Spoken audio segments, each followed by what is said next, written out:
Two of the greatest creative minds of our industry are famous for believing passionately in the power of creativity to sell, and it still holds true today. Bill Bernbach believed that anybody in advertising who doesn't say his purpose is to sell that piece of merchandise is a phony. While David Ogilvy told his agency we sell, or else. All outcomes are not created equal. Espinay and Peterfield have recently completed their latest study, Media in Focus. They refer back to their earlier work, The Long and the Short of It, and its key finding that, if we measure success in the short term, it gives us a very different view of things than if we measure success in the long term.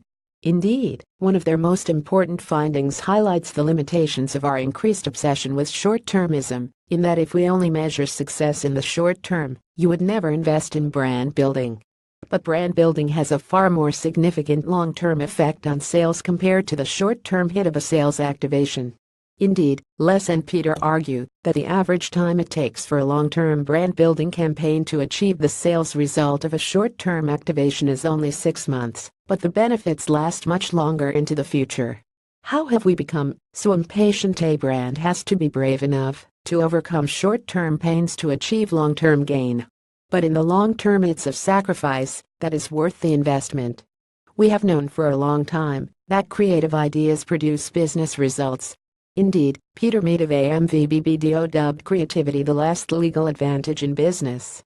But is a focus on short-term results impacting how creative and engaging campaigns are? We know that advertising works more towards the back of the brain, in the unconscious mind. We know that people make decisions emotionally most of the time, 95% of the time, according to Ehrenberg Base.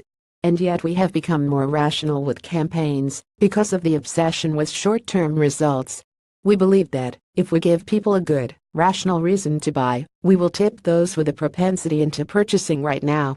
There is a role for short-term activation campaigns, but the most important thing is to continue to build consumers' propensity for our brands. We can only do that through long-term positioning and brand building. Every dollar you've spent should build on the dollars you've already spent.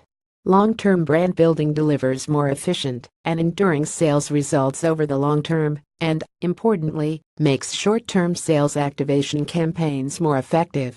By the time you're sick of it, the customer has just started to see it beyond the organizational pressure to get an immediate result from advertising. There's the fact that we just get sick of things way too quickly.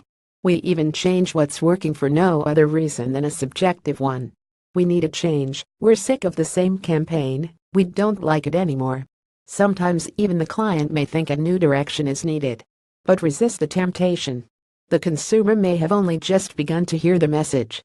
They hear an awful lot of messages from advertisers every day, and, as Australia's most successful advertising duo, Mo and Joe founders Mojo famously said, repeat, repeat, repeat and you'll be sweet, sweet, sweet.